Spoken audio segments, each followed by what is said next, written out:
咁緊要食晏餐？係咯，簡單嘅。就俾我好似耳溝重嘅，啲經好勁啊，啲肥一樣。即係有人講紅，即係仔就會冇咁公平咧。有人咁樣講嘅嘛？有嘅。仔就會真係甩臉㗎，屌我！應該有嘅。有個。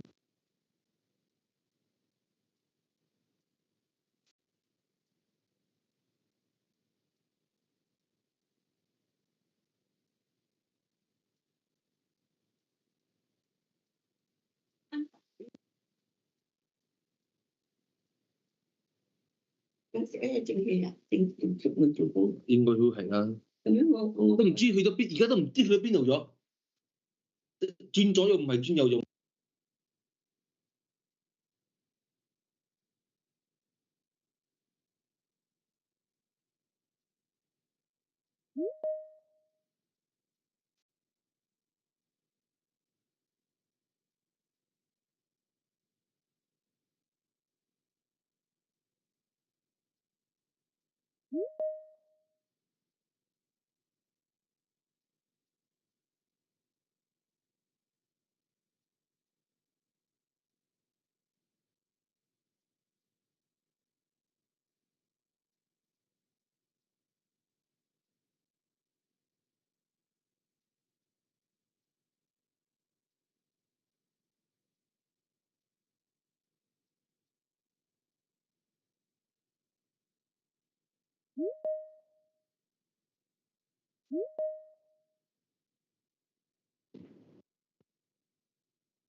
50-an, dengan balance dia masih ada 83%.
Good morning, everyone. Welcome to the final online briefing of the Merdeka Award Grant for International Attachment. Just want to check whether everyone can hear me clearly.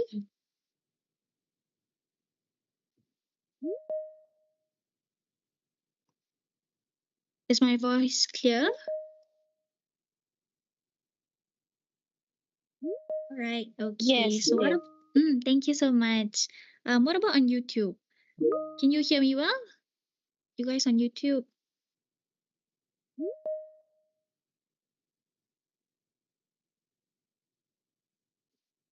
All right.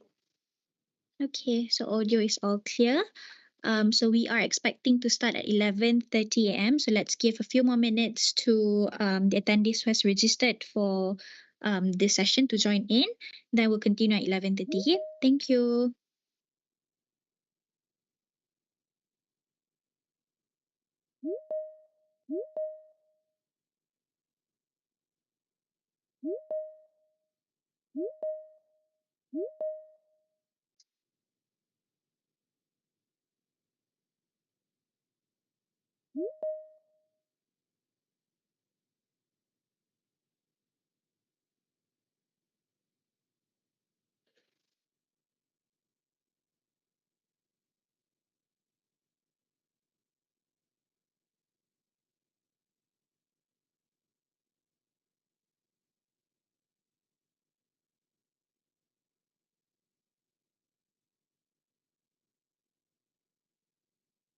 For those who just joined, just to give a little bit of housekeeping reminders, please mute your microphone during the presentation. You do not have to turn on your camera, but of course, at the end of the session, we will have a brief photo session.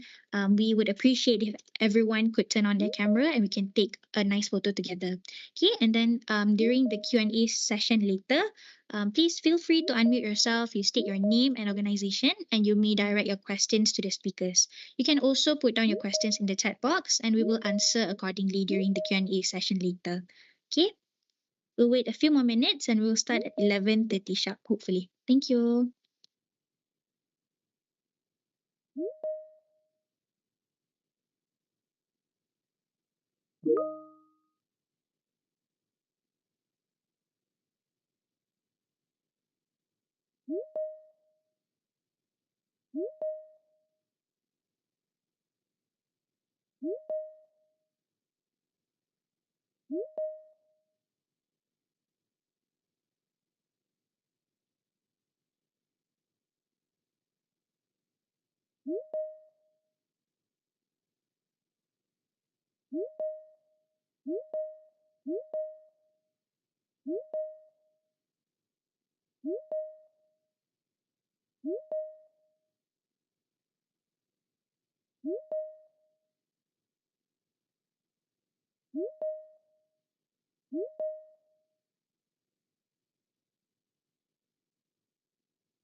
Alright, Assalamualaikum and a very good day to everyone. Welcome to the final online briefing of the Merdeka Award Grant for International Attachment.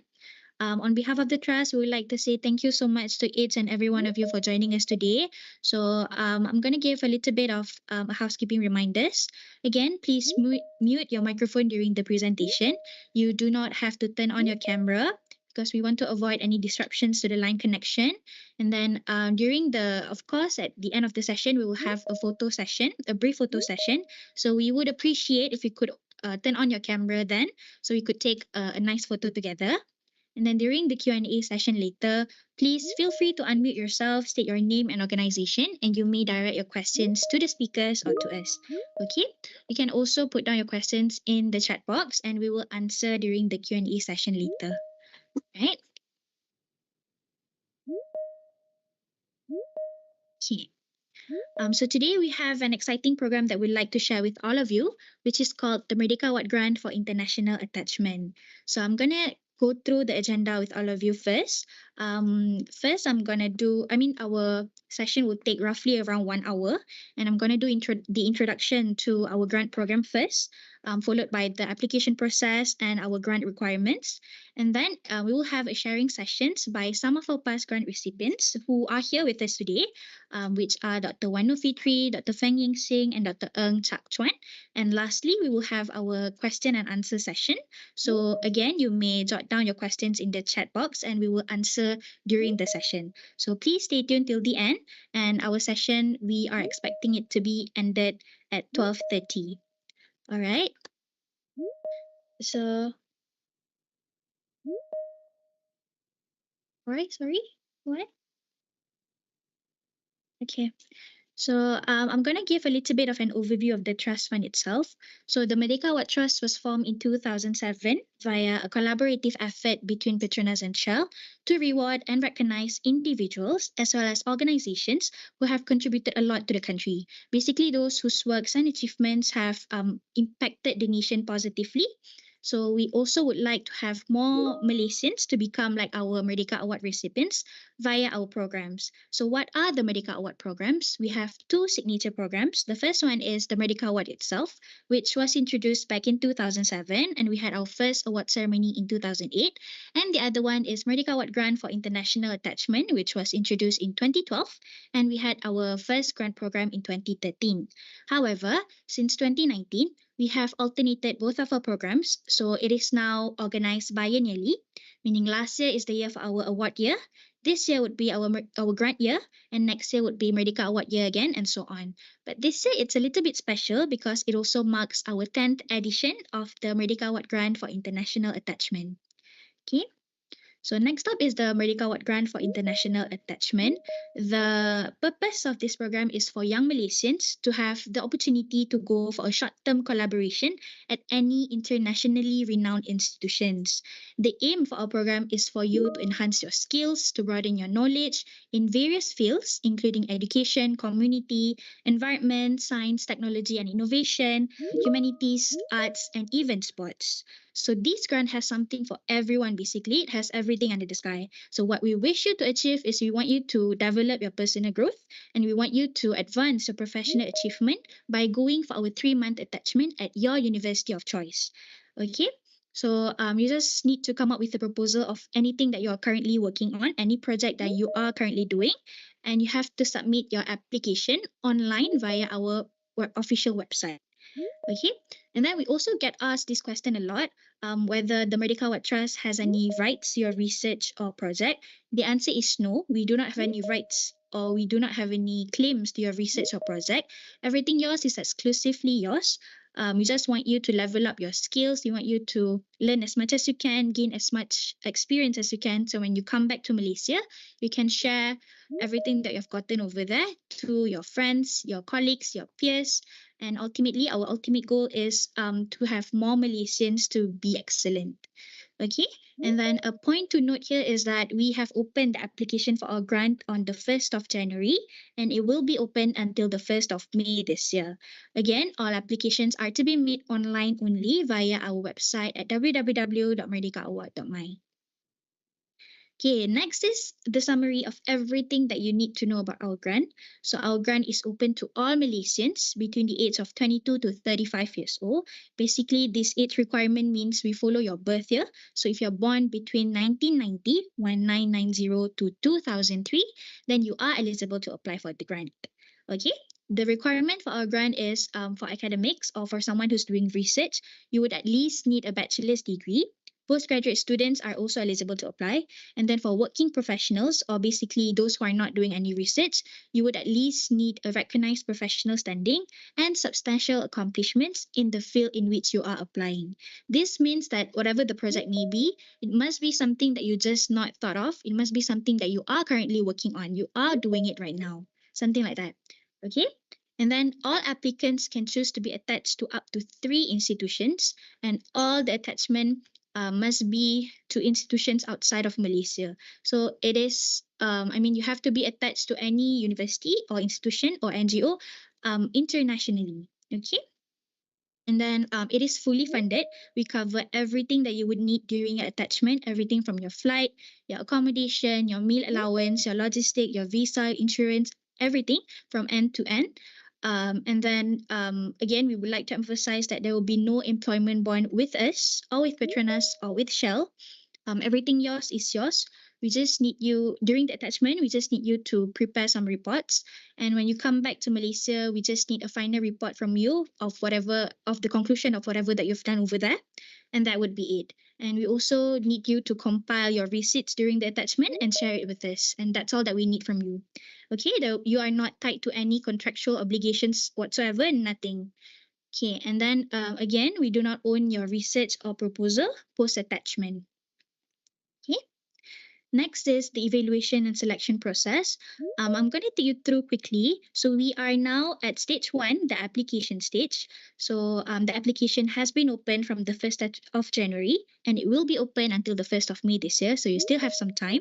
And then it will be followed by a shortlisting stage where our shortlisting committee consists of some representatives from Petronas and Shell. So say we have 200 to 300 names this year based on the number of submission that we receive. This shortlisting committee would trim it down to about 20 to 25 names. So this would be somewhere in end of May. And this 20 to 25 names would be invited for an interview or pitching session. So during the pitching session, you would have to come to the room and then you have to pitch your research or project for about 5 minutes. And our selection committee will ask you some questions for about another 5 minutes. And that would be it. Okay.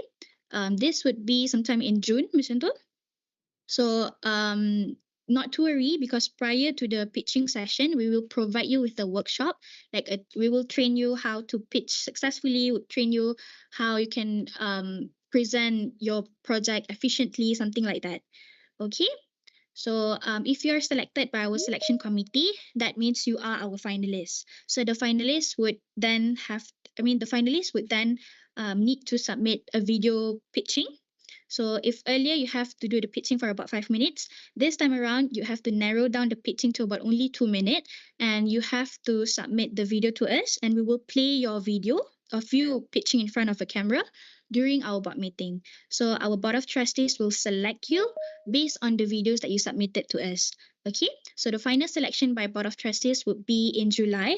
They would select up to 5 grant recipients this year, and then the official announcement and ceremony would take place in end of August of the year.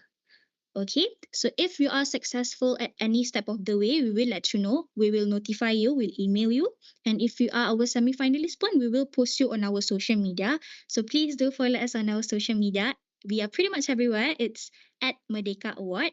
So do follow us to keep yourself updated and to get more information. Okay. So now I'm going to explain the application process for our grant. So if you are interested to apply for our grant, first you need to head on to our website at www.merdekaaward.my, and you will see this homepage right here.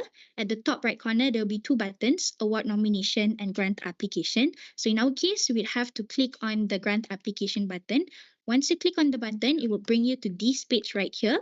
This is the instructions on the application process. So we highly advise you to read through the instructions thoroughly so that you would be sure that this grant is for you, because we have some people in the past who got confused. They thought that this grant is a grant for their research or project, but it is not actually. It is a grant solely for the attachment. Okay, so once you're sure that this grant is for you, you may go further by mentioning whether you are a new or existing user.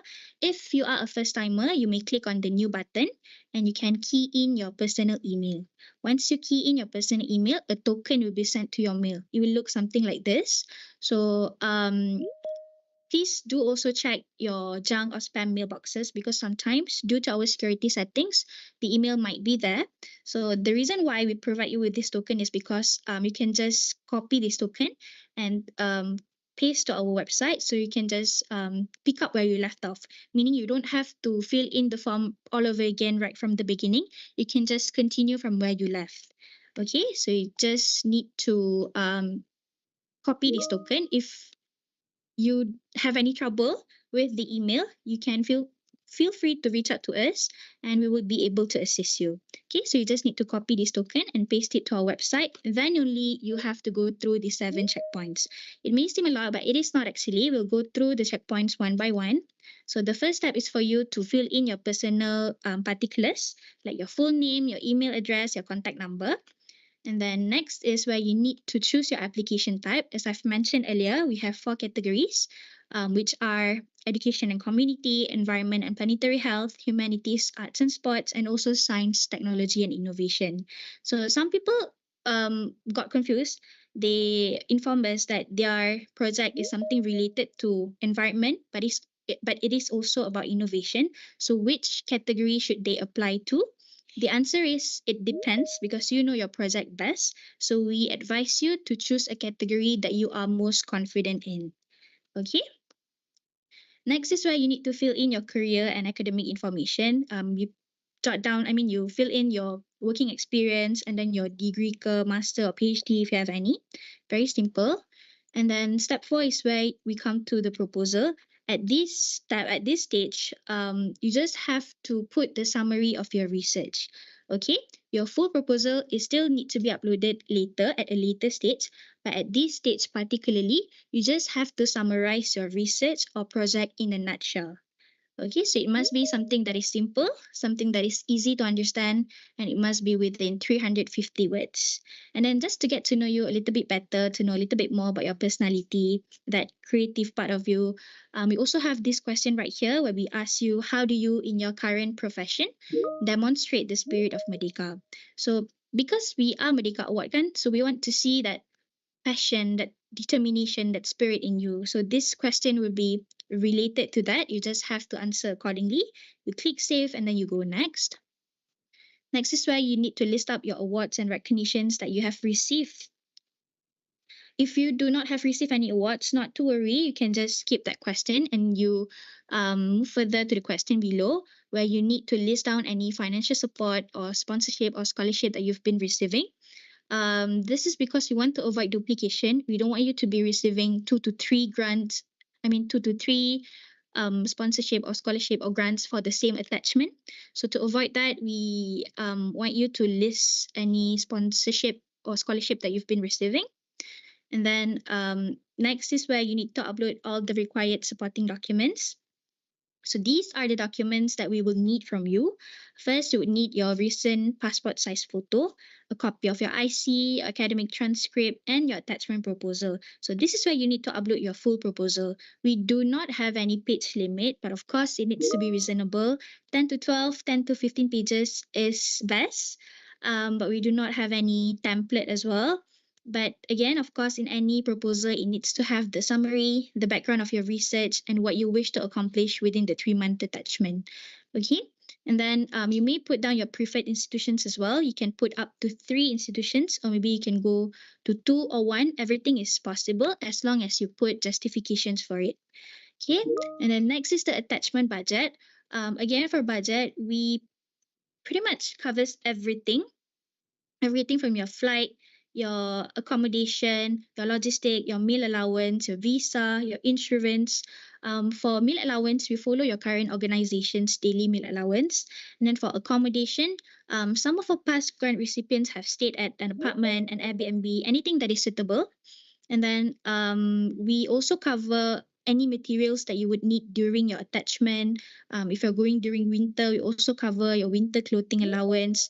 And then since you are already there, we highly encourage you to go to conferences, seminars, and exhibitions that is related to your body of work. So we cover that as well. So please put that down in your budget proposal. And then we do not have any maximum budget, because we don't want you to focus too much on the numbers. We don't want you to be limited in that parameter. So please put down your dream. Please put everything that you want to put. But of course, if it exceeds our limit, we will let you know. If it's too little, we will let you know. We'll work with you. Okay? And then we would need 2 letters of recommendation from you. You would need someone above you, your dean, your lecturer, your boss, your superior, to write you a letter, just as to prove that you are currently working on the project, you are doing the research, something like that. Okay, and then we would need a resume or CV, and also others. Others here is anything that you want to add, any photos, ke, videos, or presentation slides. Some people are so semangat, they want to put some newspaper clippings ke apa ke kan. Everything is possible, but everything is, you can upload that, but it is not compulsory. Only if you have any. Okay. Okay, and then that's about it. You just have to review everything, make sure that your personal particulars are correct. You have uploaded all documents accordingly. And once you've confirmed everything, you can click on the submit button and you're done. And that would be it. Okay, if I were to give you some tips, I would say that the process of crafting your proposal is very crucial.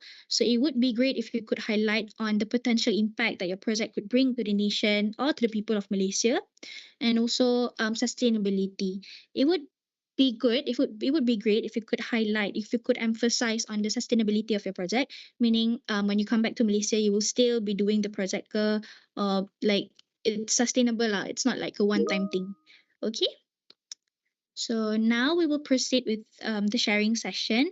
I would like to call upon Dr. Wano Fitri. He is our 2021 Merdeka Award Grant recipient in the category of Environment and Planetary Health. He will share something about preparing an outstanding proposal. Dr. Fitri, the floor is yours. Thank you, Akila. Assalamualaikum. Selamat pagi. So I see some familiar name. I think Nadia is logged in during her maternity leave. Azira is also important when you're gonna go through your budget later. Some new name, I think Putri Aina and Jacinta as well. So I think I would like to take this opportunity to thank Merdeka Award once again for giving me this opportunity to share my experience, at least on and to share with you how to prepare an outstanding proposal. My name is Fitri. I'm from Faculty of Veterinary Medicine, UPM. Boleh next slide.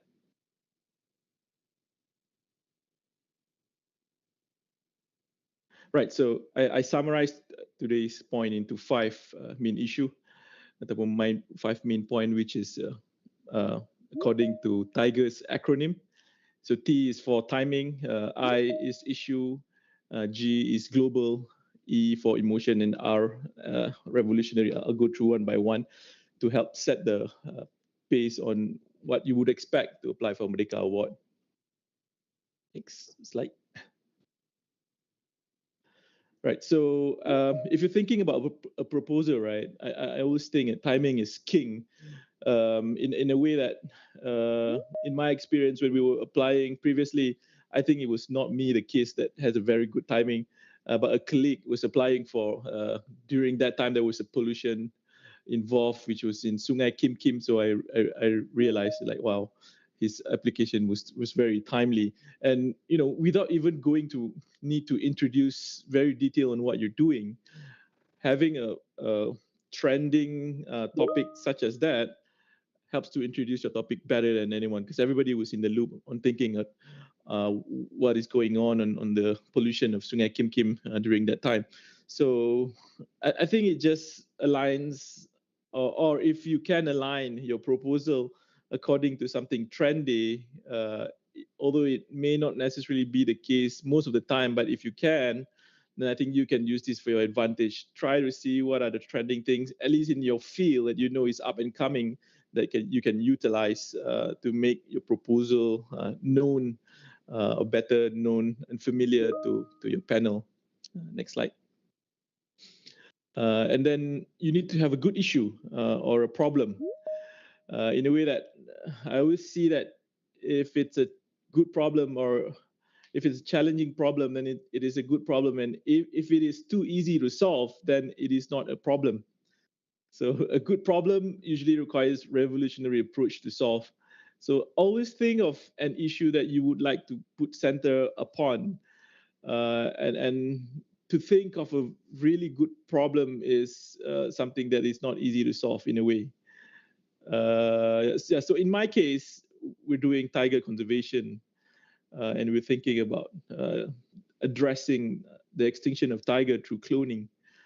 And tiger conservation in a whole is its own ball game. And if you see tiger population, it keep on dwindling over the years, regardless of what we're doing. Although now it may seems to be recovering or bouncing, but still it's a persistent problem, right? So not just tiger. If you talk about extinction, is the Sumatran rhino. So extinction in a whole is a difficult problem that we're experiencing, and yeah, it's a really good problem to have your head give a crack on. So I think a tip for me is if there's something in your field that is worthy of investigating, it has to be a good problem. Otherwise, if you say this is a problem, but actually it's not a problem, it's easy to solve, then it wouldn't. I think for me, it wouldn't merit a very good proposal. So next slide. And then think about your issue again and ensure that the issue has a good global standing. So in that sense, you will in parallel find great partners. So when I was thinking about tiger conservation, it's not just a Malaysian issue, extinction and tiger population decline. It's also happening in India. It's also happening in other countries, Indonesia, and at the same time, we have a partner in Cornell University in New York, USA, which is also working on the conservation and the line of doing science such as cloning. So think of it as finding your conduit in a different environment for you to reach on, for you to benefit on. So there must be a parallel version of you in another place or in another universe that you can actually learn from. And for me, I managed to find that partner in Cornell University, and we're still working to this day. Itu yang I think Akila was saying about sustainability. Dr. Chong was here last year. He came to visit, and we were working on Malayan tiger, doing some procedures. So yeah, so having if you have a too localized of a problem, then I think you need to scale it up a bit and see if you can extend it globally so that you can find also great partners in that. Next slide. So emotion is a bonus. It's like a universal spices. When we were doing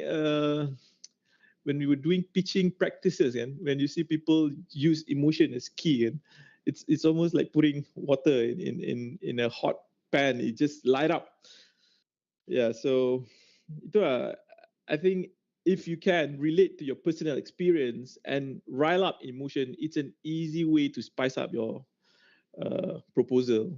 So I think, for example, we had previously when we were practicing to pitch, there were people trying to propose to have a treatment for cancer, and then his personal experience was that his mother died of cancer. So it's pretty hard to beat, finding a cure for cancer for curing your own mother in that sense. And then losing a mother because you can't cure her is something emotional, and it's something that you can use it to your advantage easily. Itulah, yeah. Apa? You see, emotion is easy. My mother passed away from cancer as well, so it's something that you can relate as a human. And if everything is in line, if your duck is in a row, add emotion into it. Most likely, it's a recipe for a good proposal. Yeah. The next slide. And lastly, in the tiger acronym is revolutionary. So I think this is where you get to exercise your creativity to think a little bit outside of the box. But as doing so, I find it myself is if you imagine like for this instant, how can you contribute to the great problem, right? Usually, I also begin with, at the end of your application, what do you imagine yourself to become? What do you envision? So I think that helps to kind of guide your revolutionary solution to a problem. And then it's not hurtful to always think about success. I think to even dream or to even have a success is to not be afraid of thinking about success. So I implore you to use your imagination to think about what a possible solution in the world that you can offer that could be successful. And then there's also another way that I actually use to exercise this is, apart from imagination, is to put pen into papers. So I'm the classical traditional type of people who work with physical stuff. So I have post-it always, selalu ada post-it dan selalu ada marker pen. And I find that post-it is a good way for you to write things, your motivation or anything, and then stick it. And then if you have a wall big enough, you can have a mind map of post-it. So that's how I rearrange my idea. That's how I see whatever fits and whatever I want to remove and put in at a side. Forgot to show that picture of my post-it wall, but anyway, if you're thinking about brainstorming and you pakai A4 paper ke apa, it's not big enough. So I usually have a big wall to just brainstorm all my ideas. And then be obsessed about it. I think that's another thing, is to spend a lot of time. I actually spend a lot of time overthinking. Could I do this? Should I do this? So that's how you, I think, at least attempt to come up with a revolutionary idea, things that people have not thought of in other discipline, mismatch, mix match, and stuff like that. Yeah, so I think that's all from me. Next should be the last slide. Yeah, so I think this is one of my imagination that have come true working with Tiger, having to go so close. This was the Tiger under anesthesia that we managed to do a procedure on, and I was checking the pulse after anesthesia. Yeah, so imagine yourself in my position. What is your dream and what you want to achieve is something that I encourage you to do. Thank you very much. All right, thank you so much, Dr. Fitri, for the insightful sharing. So as what Dr. Fitri has mentioned, put your pens into paper so we'll bring you somewhere. Okay, next we will continue with a sharing session by Dr. Feng Ying Xing. He is our 2019 Merdeka Award Grant recipient in the category of Science, Technology and Innovation. He will share something about managing stress. Dr. Feng Ying Xing, the floor is yours. Okay, thank you, Akila. Can you hear my voice? Yes, can. All right, thank you. Next slide, please. Okay, so very good morning, everyone. My name is Feng, and so today I'll be sharing on topics related to stress. So my aim here is not to take your stress away or to make you even more stressful, but rather I'm here to offer you new perspective on stress. Next slide. So just a little bit of warm up. So get ready with your keyboard and type in the chat box. So first, I would like to ask you that if you are watering the weeds and the flowers, which you think will grow? So everyone, can you please type in the chat box?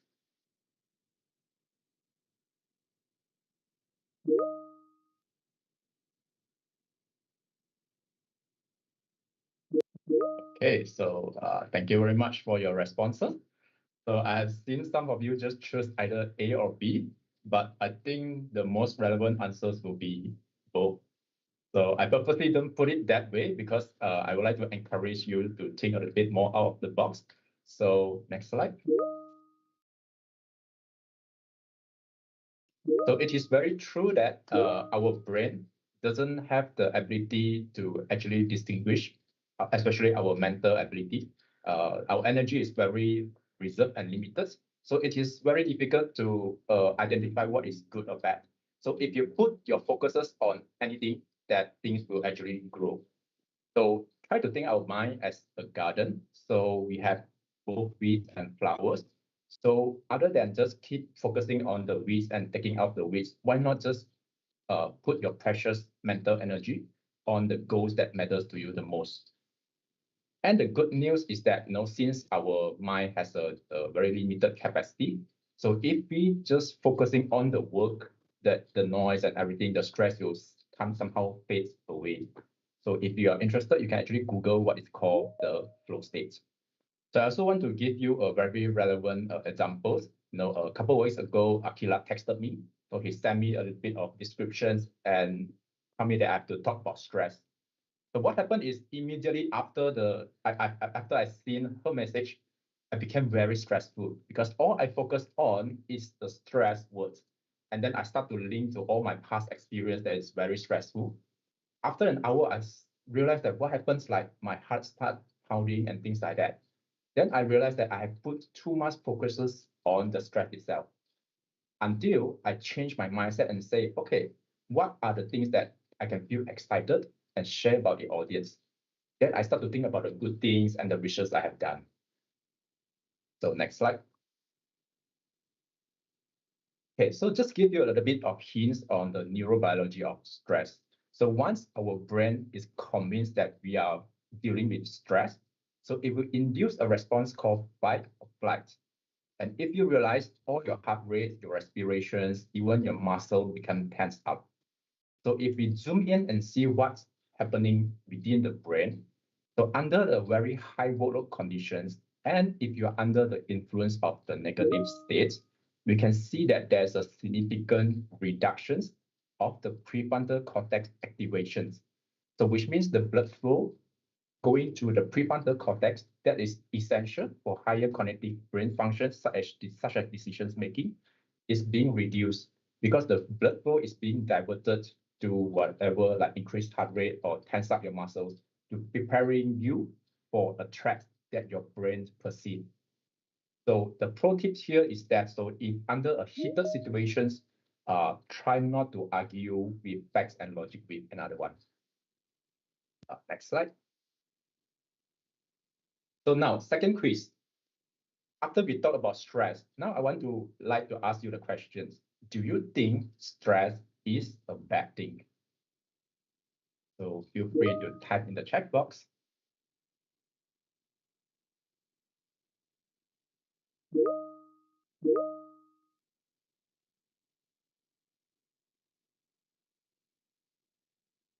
Okay.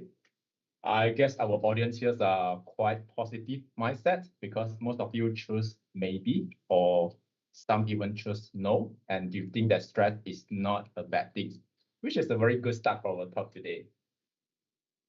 Okay, so thank you everyone for your responses. Let's move on to the next slide. Now, we all hear it all the time. No, stress is bad. It causes this and it causes that disease. So what if I'm telling you that by just changing how you think about stress, you can actually change the outcome of the stress.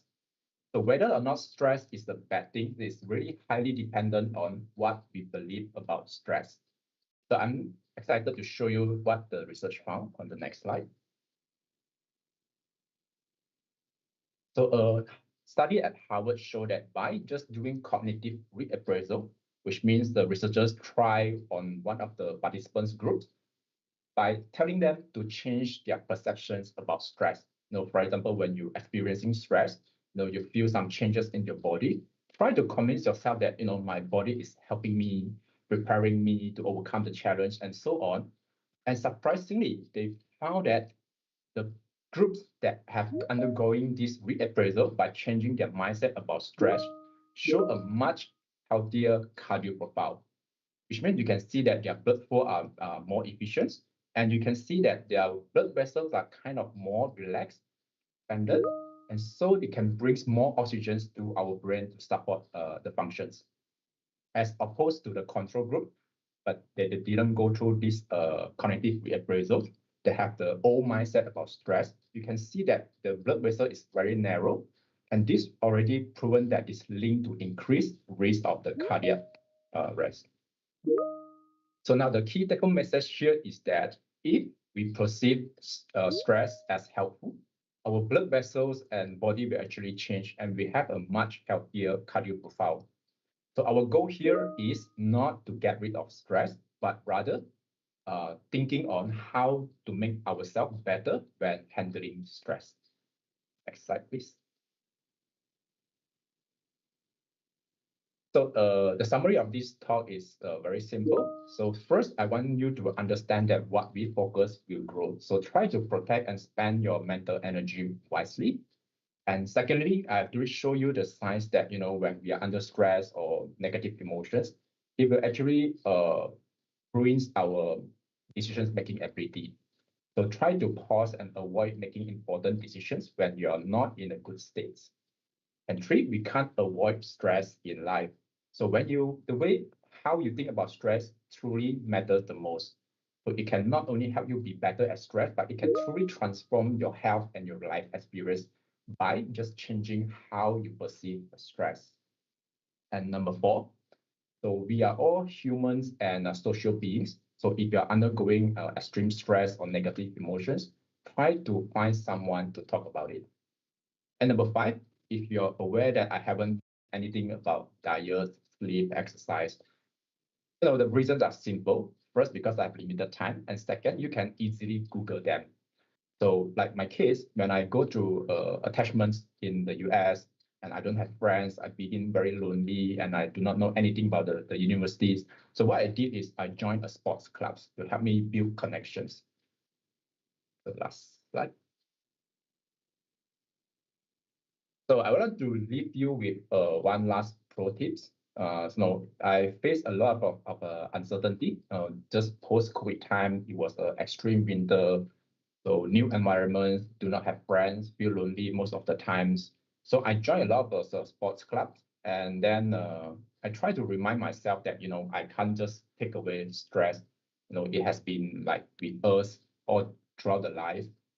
So what I can do at the time is I fully focus on my research progress. I stay in the lab for 8-10 hours whatsoever. And then I always find 1-2 hours talking to someone. I can go to the other labs, say, hey, I'm from Malaysia and things like that, start to make connections. And then I join some sports club. And eventually I built quite a large connection within that short few months. So how I tell myself is very simple. So I just reminding myself that I'm here temporarily. I have this golden opportunity to be in my dream institutions. I can always do my work now, try something different and then stress about it later. So that's all the tips that I can share with you. So once again, thank you, Merdeka Award Trust, and good luck everyone for your applications. All right, thank you so much, Dr. Feng. So as what Dr. Feng has mentioned, how we perceive stress is very important. How we think of it and how we act on it can change our lifetime. So please do apply for our grant and stress later. All right. So next, we will have our final sharing session by Dr. Chuck. He is our previous cycle Merdeka Award grant recipient in the category of Environment and Planetary Health. Dr. Chuck will share about his attachment in multiple universities and countries. Dr. Chuck, the floor is yours. Thank you. Thank you very much, Ms. Akila. I think I just want to check that you could hear me clearly. Am I correct? Yes, we can hear you well. All right. All right. As mentioned by Ms. Akila, I'm one of the latest cohort 23s, the MAGIA, which is basically the short form for Merdeka Award Grant for International Attachments, one of the 5 recipients in the last cohort. So I have a disclaimer to make here. Like, again, you are not required to go for multiple universities or attachments. If you can just focus on one. All right. But in my case, I went for more than one. Next slide, please. So in my case, I went to I have 3 main host universities. But even though I have 3 main host universities, I was traveling to more than 4 countries, basically. So my original and main host basically was based in Seoul National University in South Korea. And my second placement was actually in the National Taiwan University, NTU, in Taiwan. And finally, my final host was actually based in the University of Melbourne in Australia. So as you could see, all of these 3 selected attachments of mine throughout the entire 3 months of my attachment in overseas are basically in a top-notch university in their home countries. But as you could see, I'm not traveling directly from South Korea to Taiwan, but in between, before arriving to Australia, I have a detour to Japan as well. There were various reasons for doing that because, again, this is a golden opportunity for getting the grant from these prestigious awards. And for that, I purposely arranged my time to look for various researchers and people, keynotes, people that are working in this field. That makes my entire placements or attachments more significant. That's what I felt. That's why I purposely arranged it such a way. So, and with that, I would like to just show a lot of some pictures. Would say, a picture paints 1,000 words. So this is Professor Chow. He was my main host throughout the entire 3 months. Basically, he was my first person that I'm going to meet in South Korea. Again, it was actually during the winter session as well. It was a little bit cold, and again, we did some work in the lab as well. If you can go next picture, please. Right, and of course, this is the laboratory. And in South Korea, I have purely spent most of my time meeting him because we have intense discussions and work to be done. And that comes about my first part of the attachment in South Korea. And with that, I flew from South Korea to Taiwan, which is not too far. So thereby, I decided my plan and journey that way. And this is in NTU. So in NTU, I have more opportunity to actually meet distinguished Professor Su, which is basically a very distinguished person in the field of mine. So I work mostly in the field of soil pollution and remediation. That's my case study here. So thereby attending to his lab, and also attending to his other postgrad students are also another opportunity for me along the way throughout my attachment there. Even though my period is short, but I managed to mingle and also talk to different various people. I also try to go beyond NTU and meet different researchers in my field as well. So that is my second destination in my journey in Taiwan. And with that, I move on to Japan. And in Japan, I don't have a specific host, but I met various researchers and distinguished professors, even from public and private as well, like, for instance, University of Tsukuba, like in Meisei, in TUAT, as well as others, including UNUIAS, if you do know that, the United Nations Institutes as well, in Tokyo itself. So there was part of my engagements and time I spent in getting to know what are the current work, whether it does supports the current research of mine in terms of the data analysis I would like to collect. So that is my third destination throughout my 3 months journey in Japan. And finally, in Australia, my main host is definitely in University of Melbourne in the New South Wales states. But again, for that, I also travel to both Victoria and New South Wales states. If you're familiar with that, I was also hosted in Melbourne and also in Sydney. So my main objective of that is definitely to get to know different people, to extend my linkages, and meeting Prof. Ravi at the bottom right now is the most distinguished persons in my field. He have won several awards as well. And I've also went to like University of Technology Sydney, as well as University of Sydney as well, RMIT, and many more. So this is part and parcel of my journey. And of course, I can't deny there are a lot of challenges of doing that. But again, definitely you can do it. Whenever there's a will, there's always a way. So that sum up a little bit of my 3 months past engagement in my international attachment. So you are free to browse through the features, article features in the Merdeka Award official websites, and you can read more about my specific flow of journey from the South Korea finally ended up in Australia before coming back to our home motherland, Malaysia. All right. So with that, I would just want to share a few tips since Dr. Fitri and also Dr. Feng have also shared theirs. So I would think that going for multiple location, again, as I would like to emphasize, it's not compulsory. It's totally up to you. But in my case, I would like to do so. And you need to have a thorough planning. Do plan strategically how you're going to connect one professors to another one. So this is definitely not easy because you do need to obtain their consent, because scheduling for meetings could not be easy because you might know that they are also have busy and tight schedule. So you need to ensure your flow of your schedules and also your meetings are all accordingly. So again, as I can say that brings me to the third point. Please do expect a lot of challenges, and you have to endure it with by embracing flexibility. You know that sometimes the Professor A that you want to meet, he might turn you down, that he declined, so you probably have to schedule for another one. So you need to be adaptable and you need to be resilient in overcoming these challenges. So definitely a lot of problems will come in. So again, as I said, it doesn't go smoothly in my case as well. But again, if plan A doesn't work, why not we go for plan B? All right. So last but not least, as you know, please do not overpromise. So while you're preparing the proposal at this stage of the submissions, you need to ensure that what can you really achieve.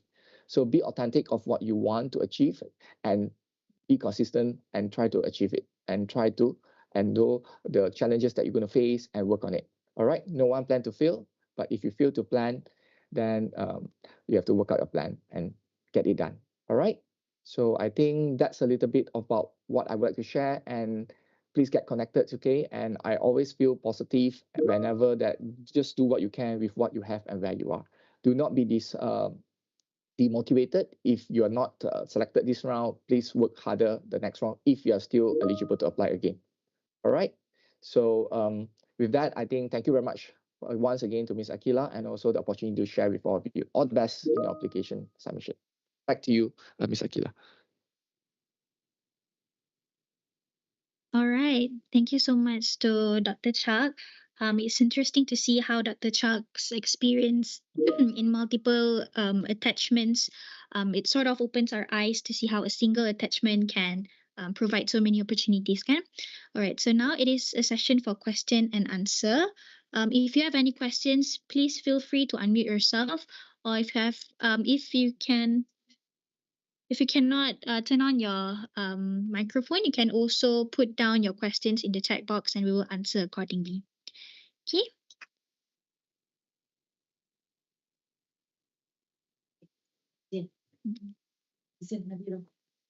Hello? All right. Hi. you hear me? Hello. Yes, can hear you well. Yeah, I just want to confirm, what's the important dates of this application again? All right. So the application will be opened until the 1st of May. So you may submit your application online via our website until the 1st of May.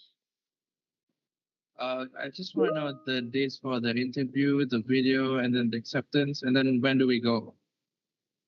Okay, so right after the application stage, we will go to the shortlisting stage. So the shortlisting stage will take some time in May, on the 20th of May, then only to the interview session, which will be in June, on the 24th of June. And then only to the board of trustees. So that will be in July. But if you are successful in any step of the way, we will let you know. We'll let you know of the details of all the dates that you would need to know. Okay? Okay. Then for this application, we will have to select 3 possible destinations, right? Yeah, you can go up to 3 institutions. Correct. So we will need a verbal agreement with the host institution before applying for this, right? Sorry, it's not that clear. Can you repeat it again? My question is, so we're applying to go to that institution. So we will need a verbal agreement from them prior to applying this, right? Okay, you would only need to reach out to them once you are accepted. You are selected as our grant recipient. Prior to that, you don't have to need an agreement ke apa ke, no, nothing. But it's good if you can start to engage with them while you are applying. Tell them that you are applying for this grant, and if you're selected, you would like to go there, then you can engage with them lah. And then let's say if I have any more questions after this session, how do I reach to Merdeka? You can go to our website and there will be a form where you can put down your questions, or you can go to our social media platforms. So pretty much everywhere, on Instagram, on Facebook, on TikTok, you can you can DM us there. Or you can also email to us. Right. Okay. Thank you very much. Thank you. I have a question. Yes. Okay, I'm Natasha, Dr. Natasha from ICATS University College, Kuching. So let's say if we pass the first stage and then the interview stage, right? Let's say if we cannot go there during the, let's say you said 24th of June, right? Can we have the interview online? As for now, it is a physical interview session. But of course, if you are selected and you cannot make it, we will find a way for you. Maybe we can make it as a hybrid session ke? Okay. All right. All right. All right. So there are some questions in the chat box. The first one is, even if I was born in 1989 and my birthday is later in August, I am not eligible. Yes, because we follow your birth year. So if you're born in 1989, that makes you 36 this year. So you're not eligible to apply for our grant. So sorry. You need to be within 35 to 22 this year. So that means you must be born between 1990 to 2003. Okay, second question by Sundar Rishwari. How to relate our project with Merdeka, patriotism, or how do my project return to society or community or environment or country? How to relate your project with Merdeka? I think you need to be creative in crafting your proposal. You need to kind of um, relate it to how your project could give an impact to the country, to the nation, or to the society. Something like that. Okay. Or if any grant recipients have better tips on how to relate your project with Merdeka. Hello, hi Atika. Can I ask a question? Yes. Yeah. I'm Arif I'm Dr. Arif from UKM.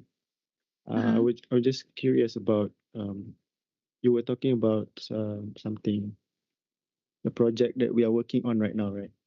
So and then we have Yes. to apply, and then we have to make another like proposal, a research proposal, and then like in the Merdeka Award. So how can what we are doing right now, and why we need to do proposal?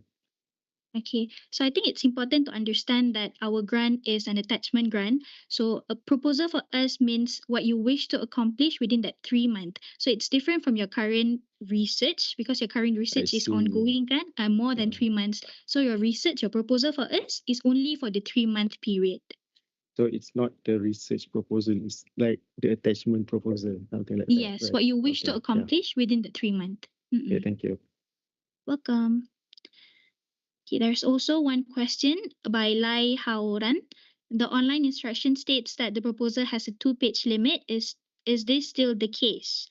The speaker mentioned that there is no page limit. I think the proposal has a 2-page limit. No, the summary of the proposal needs to be within 350 words, but the proposal, we do not have any page limit for it. You can write, I think it needs to be reasonable. I cannot give like 50 pages of a proposal kan. 10 to 12, 10 to 15 pages is an optimum number. But the summary je, it needs to be within 350 words. Okay, Hauran? And the next question is by Vanessa. Hello, would the grant cover research materials as well? Yes, we would cover any materials that you would need during your attachment. And then next question is by Siti Adila. If I am currently enrolled in a sponsored international program, does that mean I cannot apply to the same institution? Can I mention that the scope of the program and the proposed attachment is different?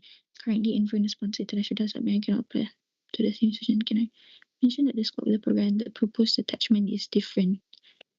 Actually, if you are enrolled in a sponsored international program, you can apply to the same institutions. That would not be a problem. And again, yes, to answer your question, you can mention that the scope of the program and the proposed attachment is different. You can differentiate that lah. So we can assess accordingly, and we'll let you know. Okay. Next is the question from Jolene. Hello, my name is Jolene. For the 2 letters of recommendation, is it important to have them come from leaders working in the same institution?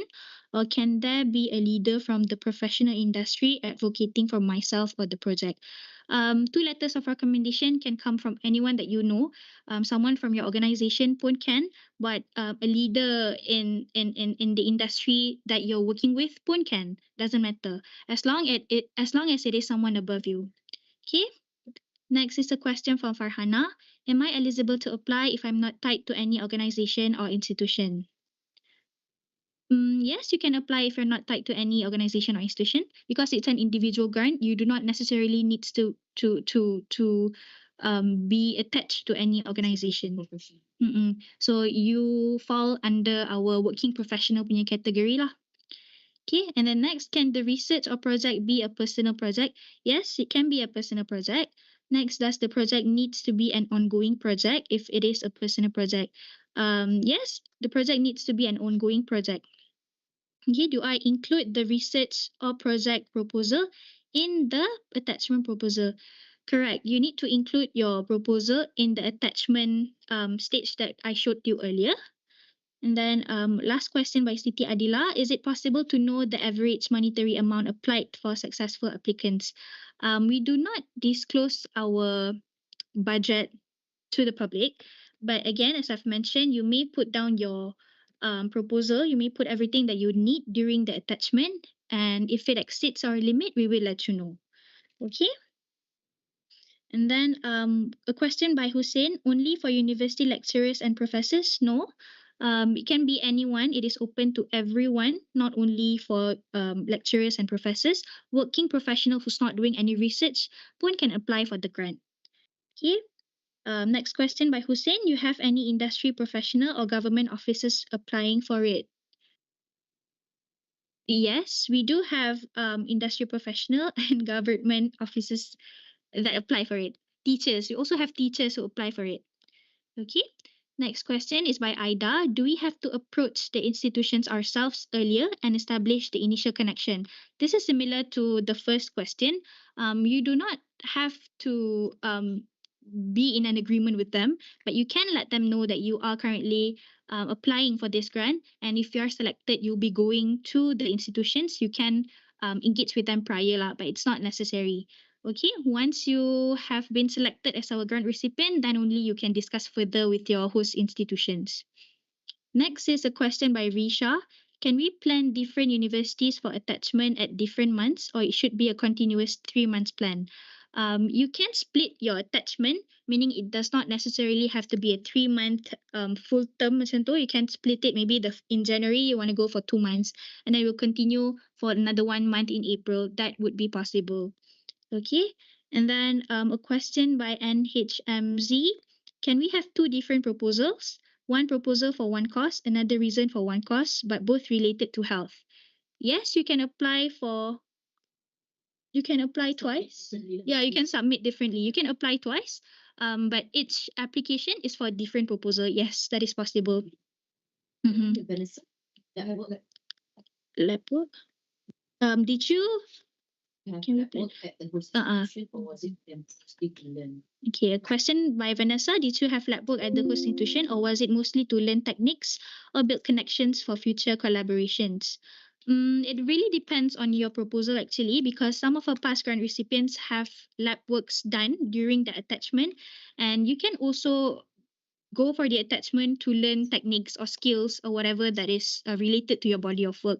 Both is possible. Yeah, not necessarily need to have lab work apa ke, no. Same goes to if you're not from tech background, like if you're a dancer or you're an artist, painter, you do not have to be attached for a lab purposes. It can be anything related to your skills ke, your experience ke, all is possible. And then a question by what actually do we need?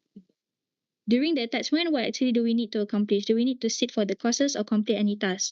Again, it depends on your research, because in your proposal, you need to mention what do you want to accomplish. Some people want to possess some skills when they're going for the attachment. Some want to learn more, like have more knowledge on a specific task, on a specific field, study. So it depends on what you wish to accomplish during the attachment. Okay, depends on your field juga lah, on your category. Okay, a question from Yi and Cheng. When does the grant start after the acceptance? When does the grant start after that? Meaning, when can you go for the attachment? So, we will do the official announcement in end of August this year. So you would be able to go for the attachment starting from end of August onwards until the end of December 2026. Okay, the other question is, what is the minimum attachment time? Yeah, the minimum, it could be anything between the 3 month attachment. Maximum is 3 months. But of course, we would advise you to fully maximize the whole 3 months, or to fully utilize the whole 3 months to make it more meaningful. Question by Kuma. any limitations for the institutions we are going to apply for this program. There is no limitation at all. You can apply to up to how many universities or institutions as you want, just like what Dr. Chalk has shared earlier. But again, we would advise you to not to go to more than 3 institutions because it would be hard for you logistically. So the optimum number of institutions is 3. Okay. Hi, a question by Lim Yi Wen. Hi, may I know if there will be another opening in 2026 or 2027? Again, as I've mentioned earlier, we are alternating our programs. So this year in 2025 is our grant year. In 2026 will be our Merdeka Award year, so there will be no grants offered. And in 2027, we will continue with our grant again. So yes, there is another opportunity for you to apply in 2026 if you are still below 35 years old.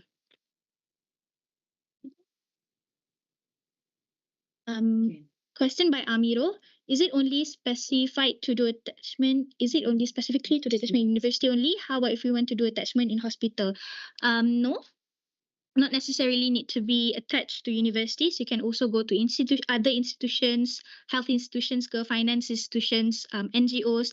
Anything is possible as long as it is outside of Malaysia. Okay.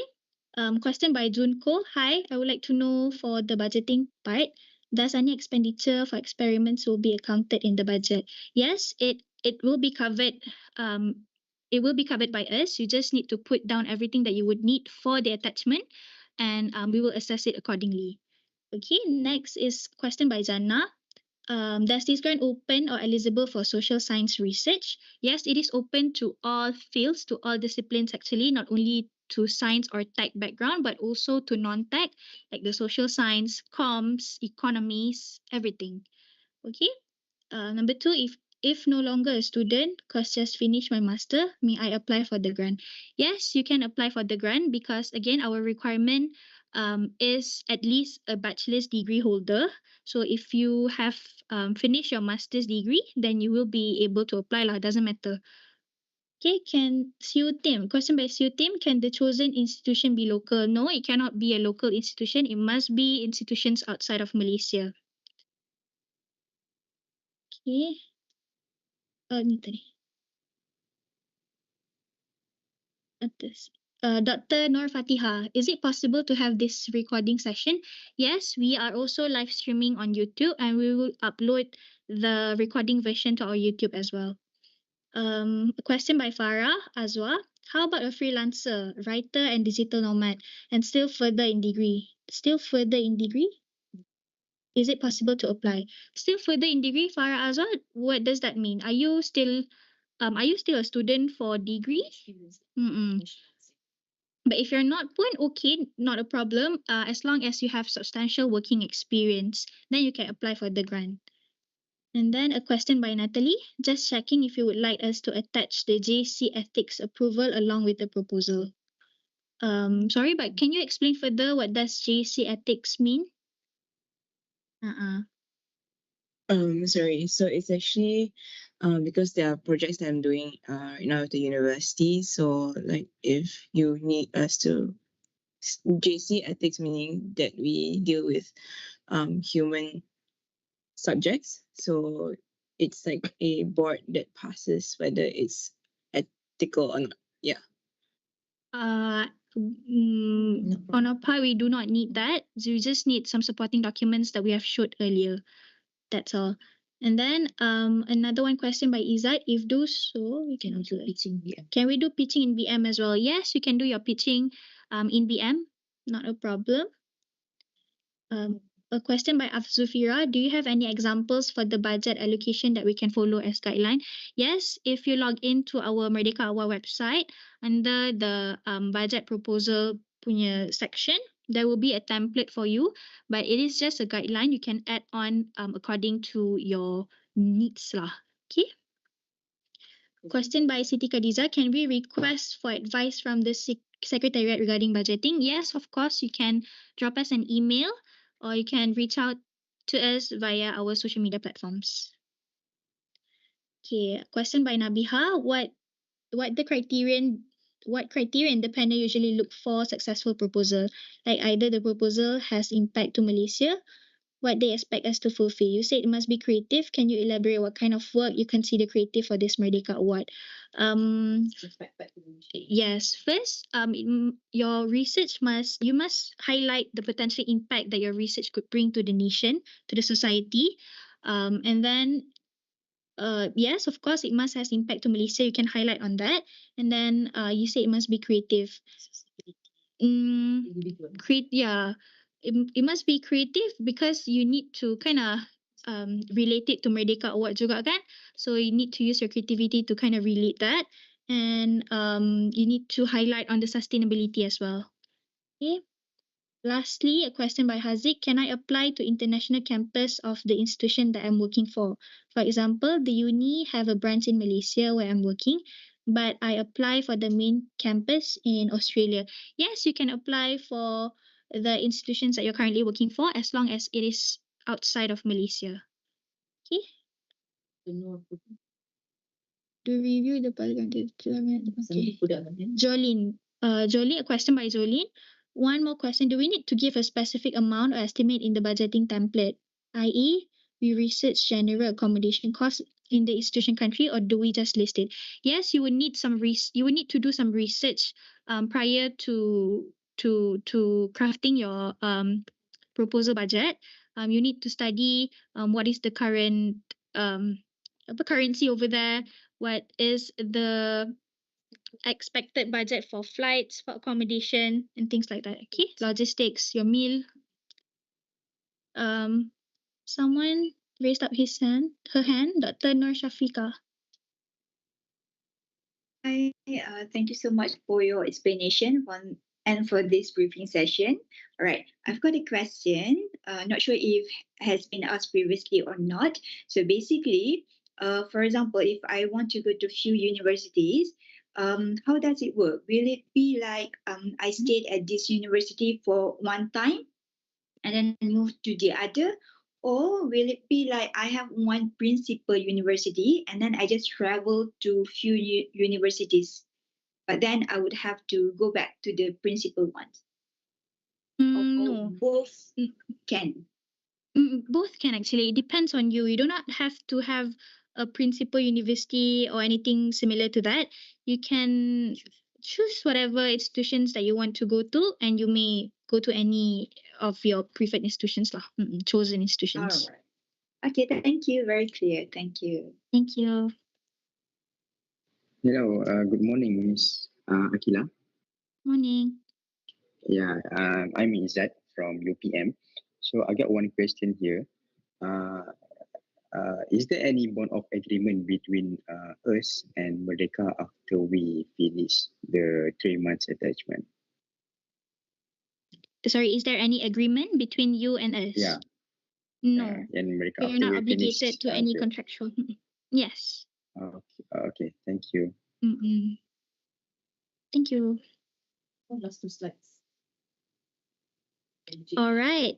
So if you guys have any more questions, you can send an email to us or you can reach us. One more question.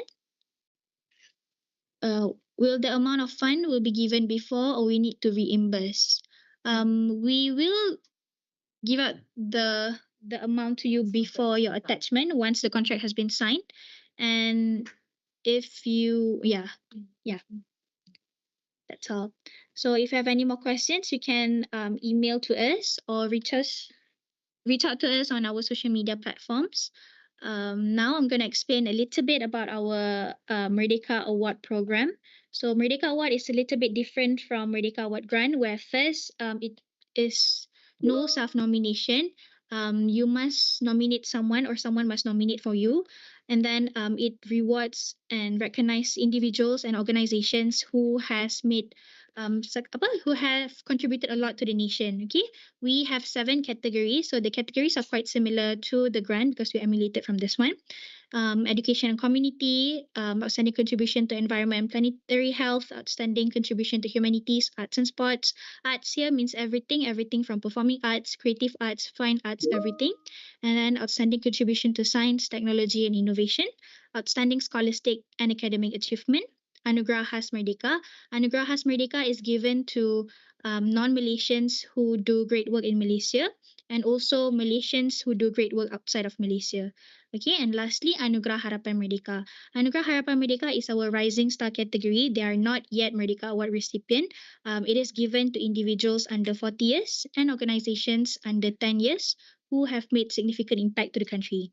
Okay, since 2007, we have rewarded 64 individuals and 6 organizations. So the nomination for our award has been open on the 1st of January and it will be open until 31st of December this year. Okay. Lastly, I would like to take the opportunity to mention about Energy Asia Award as well. I would like to call upon my colleague Aina to share it. Hello, hi.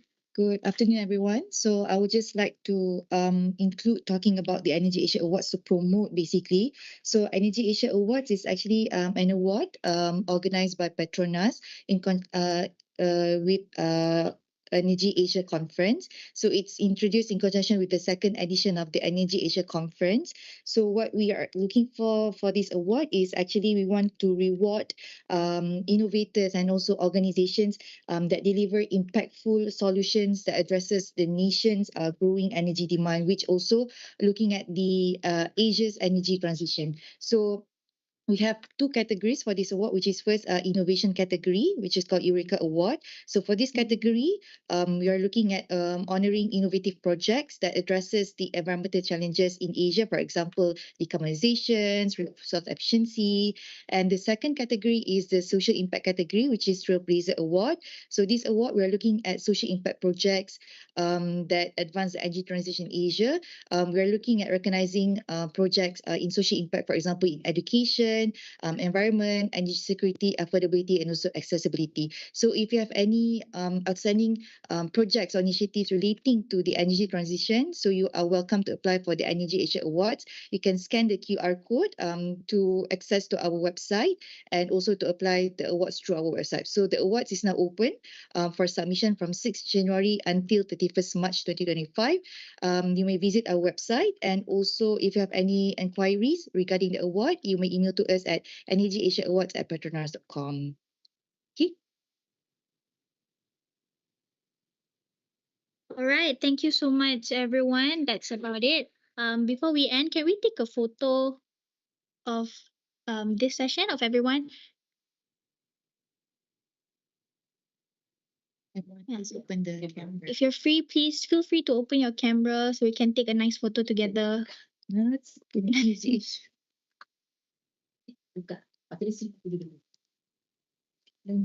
Stop sharing.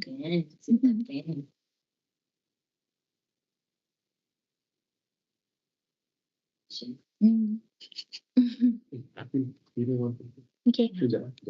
Okay. 1, 2, 3. Okay, another one. 1, 2, 3.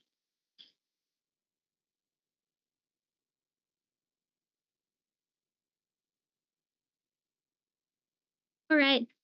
That's all. Thank you so much, everyone. Do submit your application via our website. Feel free to ask us any questions if you have more questions or anything that you're not sure of. We are open to DMs via social media. Do let us know if you have any questions. Okay, thank you. We have 6 social media. Yes?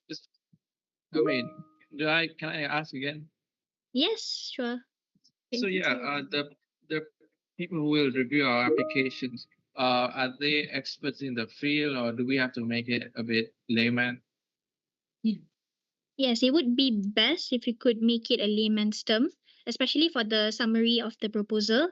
But the full proposal, I understand that sometimes the words must include jargons, so that could not be avoided. But of course, in the summary section, you need to summarize your research to something that is easy to understand and something that is simple. Thank you very much. Welcome.